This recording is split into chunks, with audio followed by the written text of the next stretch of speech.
what's going on, everybody? This is Jay with Faith Evolved, where I talk about all things spiritual, metaphysical, philosophical, and mental health.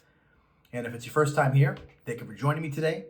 And if you're a returning visitor or a subscriber, thanks for sticking around. It really means a lot to me. And I know it's been a while since I did a video, but I'm still here.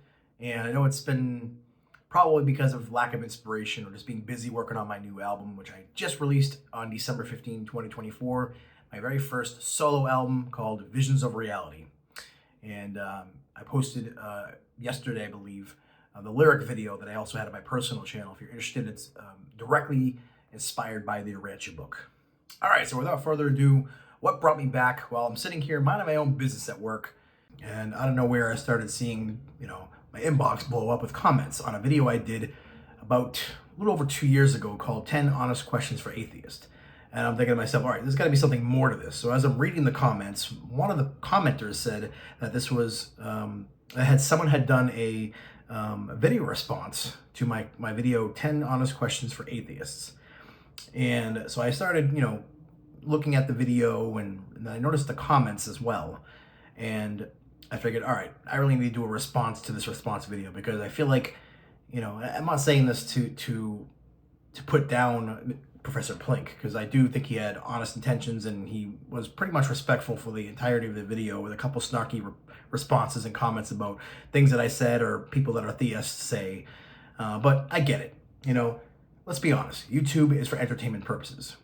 I'm sure some of the things you're saying and some of the video clips and memes you had in your video throughout the video was to, get the attention of the audience. I do the same thing. Let's not kid ourselves here.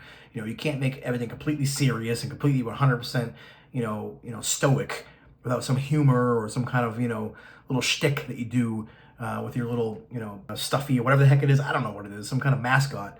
You got to have some kind of shtick. You got to have something that you got to say to get the audience to stick around, and but ultimately you want to speak the truth, and that's kind of the same format that I like to have. I like to sometimes, you put a title on the video that kind of grabs the attention, a little bit of a shock value, a little bit of clickbait.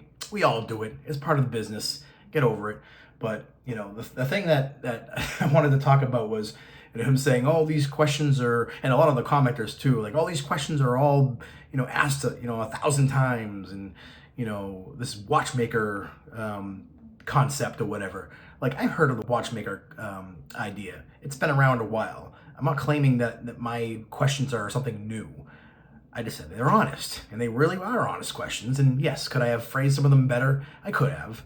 But he's like saying, that these questions have been addressed ad nauseum. Well, maybe they have been. But do you complain that, let's say a baby needs to be taught, simple math equations like 1 + 1 is 2? No, wouldn't it be nice, what's taking evolution so long, right? Wouldn't it be nice if we could be like, bats that have the ability to use echolocation in the dark, or, that birds just somehow magically know how to, migrate south in the winter? No, we still have to be taught. Every single one of us has to be taught 1 + 1 = 2. We don't get this information by osmosis, unfortunately. It would be nice if, somehow our DNA was able to code that information in, and pass it along to future generations. But no, a baby's born helpless and needs to be taught. And in the end, we're all just trying to figure this crazy life out. And again, my channel is not just strictly speaking scientific. In fact, it's not even part of my motto. It's it's spirituality, metaphysics, philosophy, and mental health. Those are the things I predominantly talk about. But I do know enough about science to be dangerous. But I'm not going to claim to be an expert on it. I couldn't. If you told me to tell you a definition of the scientific method, I probably couldn't do it. I don't focus on those things, but I respect those things. And I understand that the scientific method and the process of science itself has gotten rid of a lot of things that religion, has tied us down to, and gotten rid of a lot of superstitions and false ideas about the human body and about the earth that have held us back and held back, progression and human evolution and just in progress in humanity, as a whole. And once, science, was taken more seriously and given the proper elevation it needed in society, the human race has progressed exponentially, especially over the past 150 years. So I get I'm not stupid, Just because I'm a theist doesn't mean I don't respect those things. And I always preface in my videos, in a lot of my videos, that I'm not a Christian, all right? I'm just one guy who used to be a Christian. I deconstructed, and I no longer believe a lot of the hogwash that I was taught. And then I was, brought up in the church like that, that we are all born sinners, and that, homosexuality is a sin, and, just all these ideas that are outmoded. I'm a huge Trekkie, so I appreciate the progressive ideas that I put forth in those shows and those movies. But there's still a part of me that strongly believes in a higher power, whether you call it God, source, an intelligent design, or whatever you may call it. And my passionate plea, my passionate position is it's super fucking obvious. That's it, okay? And if the world can't, if atheists or agnostics or whatever you want to call yourself, you can't see it, I don't know what to tell you. That's all I'm trying to say. I'm passionate about it, and you can disagree or you can agree or you can, want to debate me. That's what this is all about. It's about the engagement. That's really what the 10 questions was about. I wasn't trying to convince you that there's a God or try to bring you over to my side of the argument. It's just to get you to think. If I can get you to think, then I've done my job. So, and I'm sure you feel the same way, Never ceases to amaze me that there are just people out there that go, I can't believe this is, people don't know, this is common knowledge, blah, blah, blah, blah. Again, you have to teach. People need to be taught. And yes, without me, you wouldn't have, the content for your bread and butter. So you're welcome for the content, Professor Plink. But all joking aside, I do appreciate you clarifying things. Like, for example, that showing that quadrant of, agnostic atheists and Gnostic atheists and all that, that I had never seen that before. It's true. It's true that theists would, are predisposed to believe that those terms are mutually exclusive. I genuinely learned something here. Like, you clarified saying that you're an agnostic atheist, but there are those who at least portray themselves as being Gnostic atheists, that they're so certain, so forgive me for assuming that, most atheists would fall under the, Gnostic atheist camp, because, I come across a lot of them, usually online, in Reddit forums or whatever the case may be, and, they come across confident in their beliefs, probably because they're passionate about debunking theist beliefs. So that's where that comes from.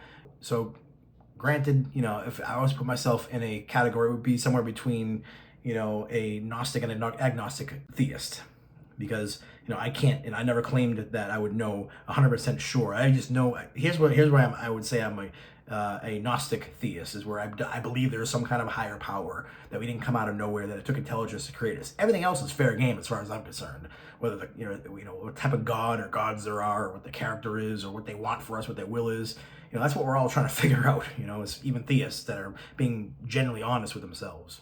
Now, it's true that most theists believe that God is all-knowing and all-powerful, but I would have to disagree with you that just because he happens to know about the future and the choices that we're going to make somehow removes our ability to have those free will choices about our future. And I think really what it is, and this is my opinion, but we have this whole multiverse theory that there's, infinite universes and infinite, possible futures based on the choices and actions that we make.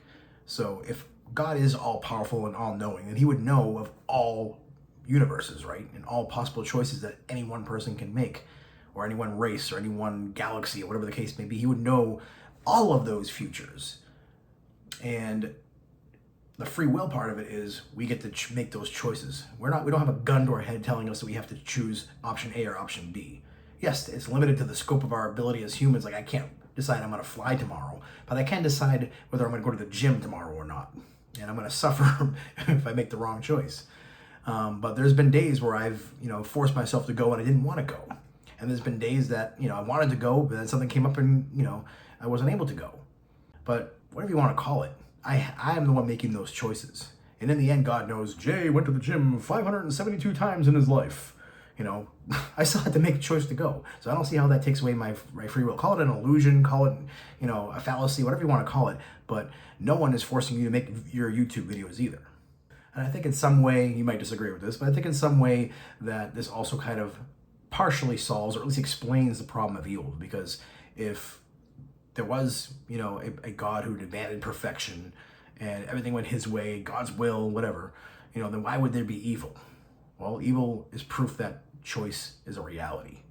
Because if something happens that wasn't God's will, because you would assume that God's will would be, if there was a God, that everything should go his way. But it clearly does not. Because there are bad things that happen. There's evil in this world, and how would you be able to really know what you want without the contrast? So I do think the contrast is inherent in a free will universe. Having the options of evil or good to choose from is, in my opinion, a sort of proof for free will being a reality. And about the whole watchmaker or Windows 95 argument, calling that a weak argument, quite frankly, that's a weak argument.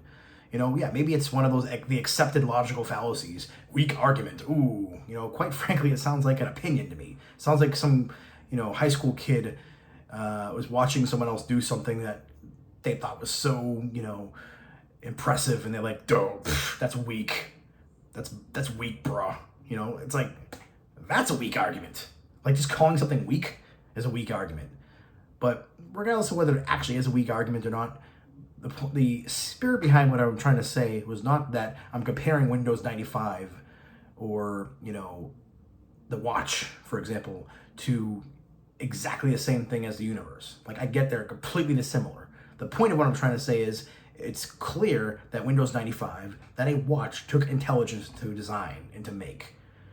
And I could say, looking at the universe, looking at the finely tuned nature of it, or looking at the human genetics and irreducible complexity, whether you agree with that or not, you might say, well, that can be debunked, but you can't tell me that there's nothing there that would at least make you think, it seems like there could be some intelligence behind this. And that's what the gist of what I'm trying to get at.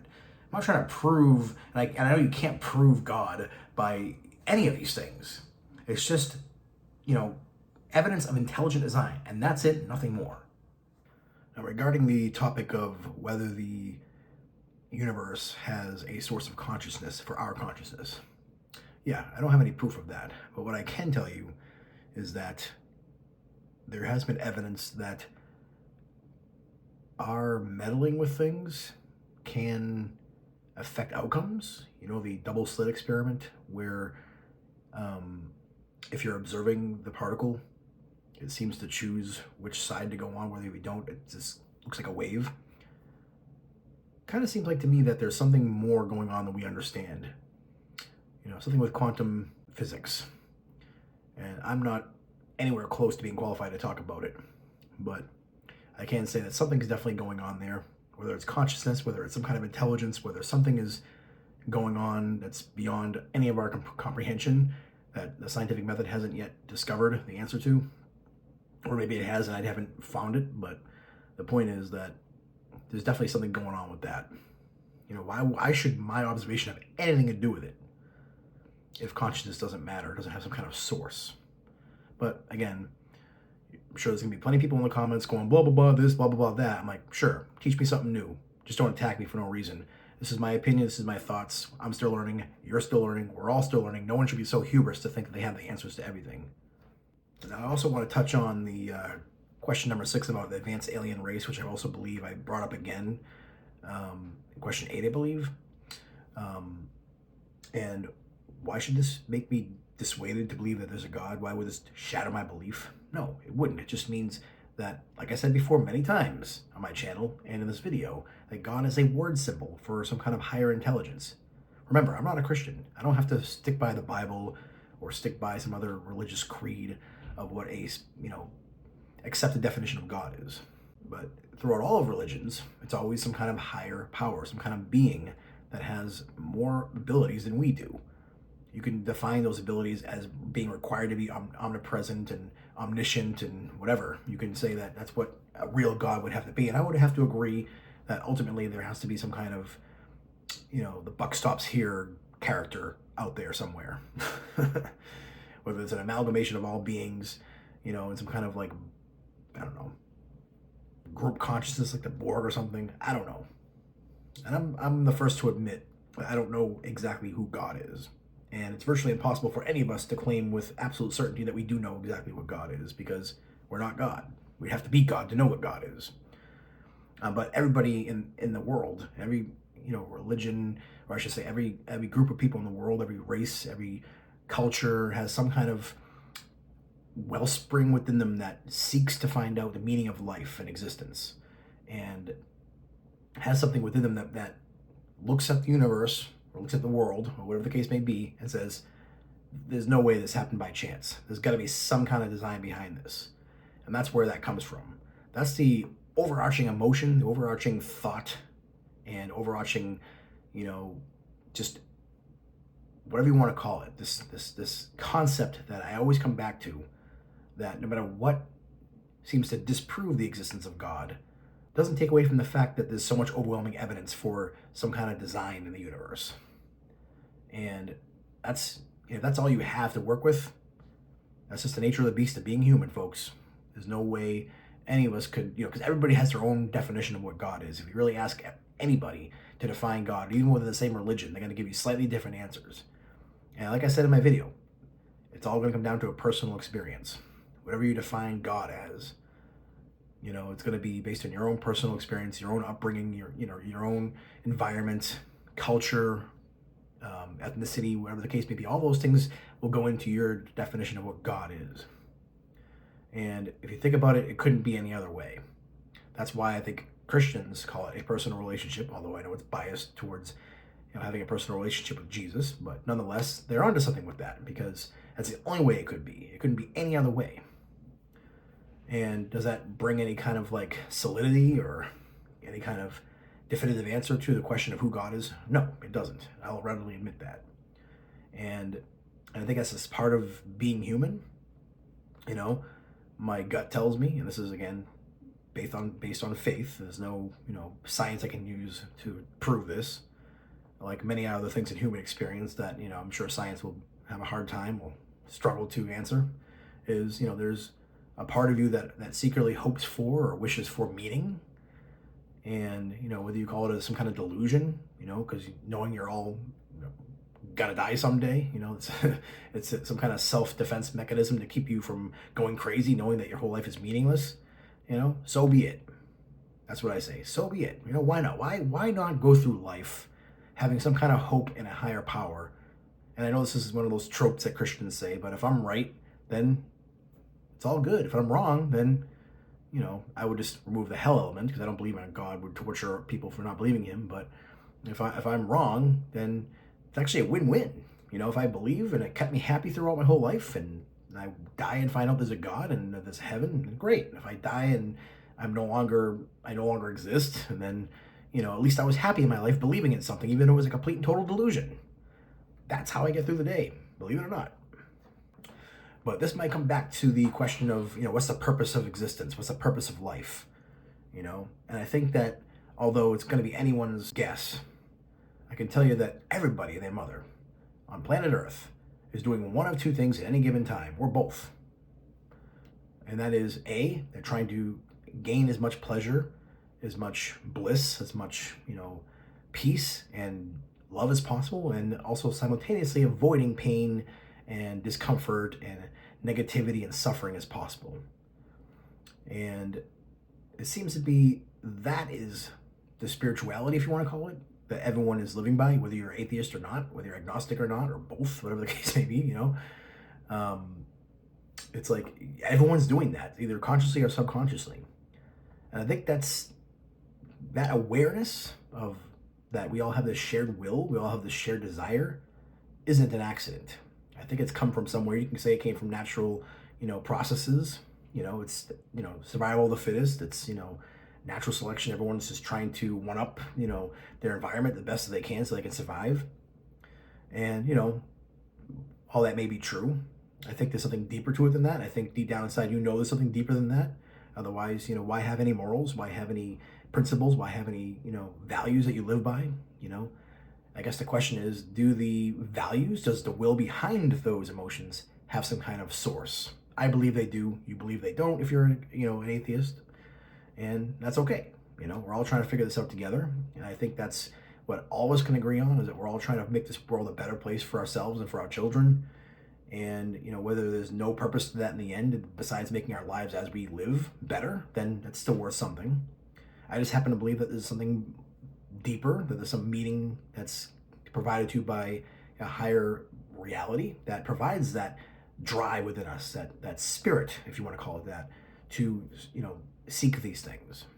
All right, if you're still here, despite all my rambling, thank you very much. I'm now going to shift into the next part of my video, where I'm going to answer 5 questions. I know there's a lot of different comments and questions that people have posed to myself here on Professor Plink's video, but I'm going to choose 5 of them that I can respond to, and I'll respond as honestly as possible. All right, the first comment I'm going to respond to is this here by Fixin' to Bolt Freely 7360, and they write, "The argument that everything has to be created by a God always comes up against the question of who made the God." Fair enough. I know that Christians say that everything had to have been created, and then an atheist or an agnostic might respond, then who created God? All right, but this comes back to the second law of thermodynamics, which states that matter cannot be destroyed or created. Everything that we see has existed in some state or form throughout all eternity. And I'm basically adding that same attribute to this God symbol, whether it's an intelligent designer, a divine creator, whatever you want to call this God person or entity. The only difference really is that I believe that there's consciousness behind what you call just simply natural processes. All right, so this next question here is from Locked On Law. It's another response to, or comment on the response video from Professor Plink, and they ask, one honest question for theists: why believe in anything? I certainly get it. From your perspective, you're probably thinking, what's in it for me? What's the incentive for me to believe, especially in like a theistic idea of God, where you got to follow their commands, or if you're not, you're going to get punished or go to hell for all eternity. Especially when science has done such a great job at refuting theistic arguments and beliefs, and has done everything possible to, not show you any evidence of a creator or intelligent designer. I get it. But do you want the long answer or do you want the short answer? Well, you're in luck. I'm going to give you both today. 2 for the price of 1, all right? The short answer is, well, it makes me feel better. Yeah, that's the answer. If I'm being brutally honest with myself, and I, seek to the depths of my heart and why I believe what I believe, because it makes me feel better. I feel better about myself and feel better about my life, that I can have something of hope to hold on to. Whether I'm right or wrong, it's a win-win for me, that when I die, if there's nothing, there's nothing. If there's something, then, it gave me hope while I was living in this hellhole of earth that it can be at times. So that's the short answer. The long answer is, well, try telling your wife or husband or your partner or whatever, that the love that you have for them is nothing more than just a bunch of chemical reactions going off in your brain. Dopamine, serotonin, oxytocin, whatever the case may be. All these chemicals, they just, you have no control over them. It's just amalgamation of chemical reactions. Tell it to your wife, tell it to your husband, to your partner, tell it to your children, and see if it keeps you, from having to sleep on the couch, or worse, or having your children say, "I hate you." You're not really my dad or my mother or whatever. Do you really believe that that's all there is to it? You have little faith. No, you have little hope. Like, why condemn yourself to that? Why belittle your existence to just a bunch of chemical reactions? Sure, there's chemical reactions that respond to desires and thoughts and emotions that you have. Yeah, I'm not going to deny that. But what's behind all of that? The one who makes these decisions, the will that is you. That is what I believe ultimately is what God actually is. Will. The ability for this machine of a body to decide to take certain courses of action. And typically it's guided by, like I said before, doing everything you can to feel better and doing everything you can to avoid pain. And you'll notice that when you share that with other people, those desires, it resonates. It makes sense to them. And that's what all their movements are in life are about. They're trying to get to those places where they can gain more pleasure and reduce the amount of pain they have. Every single decision.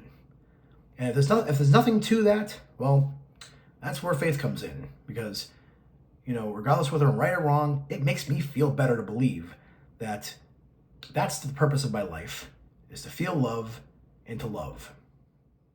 All right, so this next one here is actually on my video. It was from someone who watched, at least I assume they watched the video from Professor Plink, because it was made 7 hours ago as of the time of this video.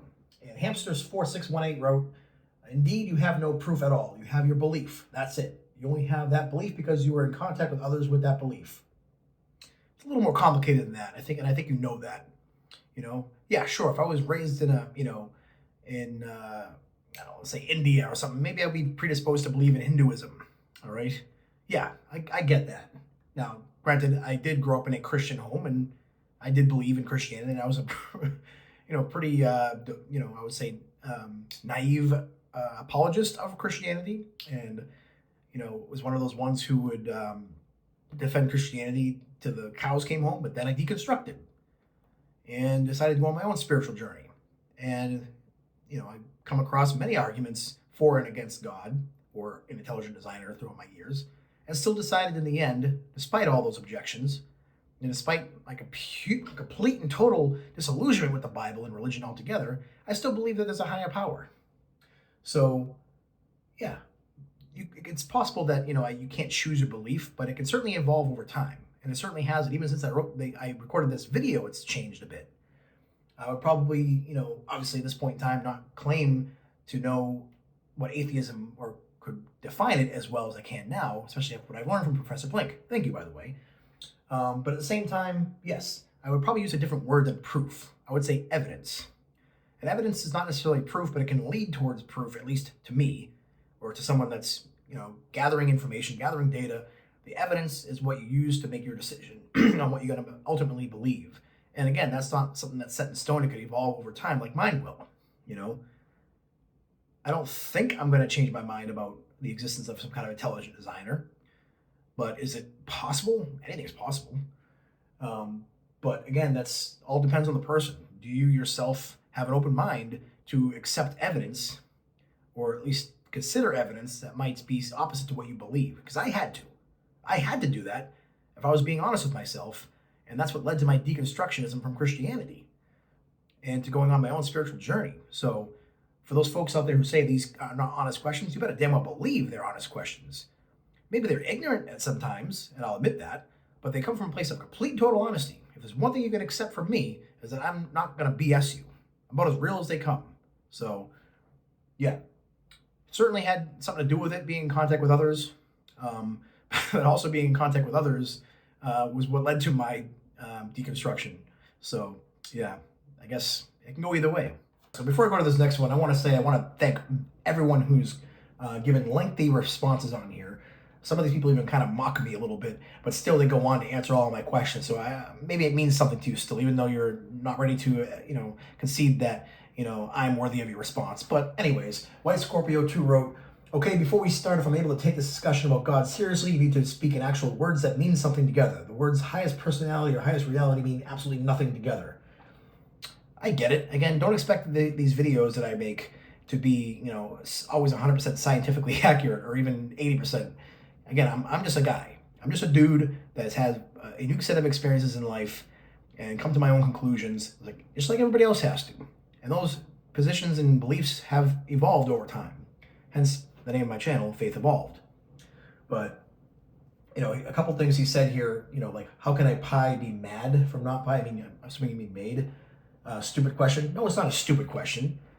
I'm not saying just because, like, for example, intelligence came from non-intelligence. It's certainly a lot more broad than pie. Yeah, I know that, you can make pie with other ingredients, but the pie is still consisting of all those ingredients. The state hasn't changed. I mean, the state has changed rather, but the ingredients have always been there, just like second law of thermodynamics. So maybe I could have phrased the question better, but ultimately the question comes down to how can something come from nothing? That's really what I'm getting at with that question. And I believe intelligence is just one of those things that constitute what this universe is made of, right? We have consciousness and intelligence as human beings. So I think that there has to be some kind of primordial source of that. And nobody would disagree that this universe was ever nothing. And even Professor Plink has admitted that. That's clearly, the state of nothing is philosophically and physically and scientifically impossible. So the point is, whether I use the word intelligence or energy, data, matter, whatever it is that makes up this universe, I just called out one part of it. But it had to have come from somewhere, and it can't come from anything less than what already exists. It could possibly come from more, but that's more metaphysical, but definitely not less. That's what I'm trying to get at with that. And another one is the F is spiritual. And there's nothing about scientific method that prevents it from explaining why some people like heavy metal or nothing else. Again, this is my channel. I'm just speaking off the cuff a lot of the times. I don't have a script in front of me. As of right now, I don't have a script. So the point of that was, and I explained it before, like, you know, there's nothing inherent about the universe that says, you know, that explains, rather, that I'm going to like heavy metal and the next person is not going to like it. There's a lot more nuances to it than that. And I think people, you know, intuitively get that. All right, so this last one again is on my video, but in my deduction here, it's most likely because of Dr. Plink's video. And this is from DigiShade7583. They write, "I'm going to stop you right here at the start." No, you won't. You are literally incapable of asking honest questions of us atheists. This is because you're working towards your already concluded outcome of God is real. With this being the case, you're never going to accept any answers that don't feed into your conclusion. So there's no point in answering you, and it could be said that like all others are just feeding into other believers who already agree with you. You know what I say to that? So what? This is my channel. I've already said this is my opinion, but I also stated these are honest questions, not necessarily trying to persuade you either way. And, you know, almost everybody has biases that hold them down to what their beliefs are. I mean, it's almost like those things have to go together. You have to have some kind of bias towards something to believe in it. Because if you don't, then you're wasting your time. So, you know, in saying that, I've already made up my mind on these things. As of right now, you know, I would say, as I said before, that I'm pretty sure there's an intelligent designer, but I'm not really sure about almost anything else. Good luck getting most theists to admit that. But I'm not here to sugarcoat things. I'm just here to tell you, you know, what I've learned in 41 years of my life so far. And I already stated this, that I've deconstructed from Christianity. So clearly I had to have been open to some kind of new evidence, some kind of thoughts that went contrary to my own. And believe me, going through a crisis of faith is not fun, you know? So I just don't get this, you know, just because something is biased doesn't automatically mean it's wrong. That would be a logical fallacy. All right, guys, that's all the questions I'm going to answer for now. I know there's been tons of other questions posed either a couple of years ago or recently in response to the response video. But if there's a demand for it, I will certainly respond in another follow-up video after this. But suffice it to say, like I said, I'm just a guy. I don't have like a degree in science or a degree in philosophy, but I do have an active mind and an active imagination. And I like to try to figure out this world I live in that is ultimately confusing. And ultimately, everybody has a different position, different opinion and belief based on their own experiences. And we're all just trying to figure this out together. And honestly, I've had tons of people throughout the years, you know, thank me for the videos I've done because they've inspired them or even helped them going through a crisis in their life. And if that's the least I can do, then I feel like there's been some kind of meaning for my life here. Because I've been through the deepest, darkest night of the soul you can imagine, existential depression and anxiety, condition that was supposedly something that no one could recover from, which is sensory motor OCD. I've been through it all. You know, I've been through the worst mental despair you could possibly wish on your worst enemy, and still came out the other side with a hope. And if that's something I can give you, great. If I can't, you know, at least I've started a dialogue. That's the whole point of this. Again, I'm not here to try to bring you over to the theist camp. You know, I already said multiple times I've deconstructed. My mind's open, and it's evolving. Hence, Faith Evolved. Always trying to learn new things. That's part of the whole fun of this existence, is trying to learn what this is all about, what's the point of it all. And that's really all I can say, you know. So I hope this has been, you know, answered some people's questions about my position on things. If you're, you know, being real with yourself, you'll know that, you know, I am being honest, and I'm being real with myself, and I know I'm being honest. I have nothing to hide. You can ask me anything, and I'll try to respond. Thanks, and God bless.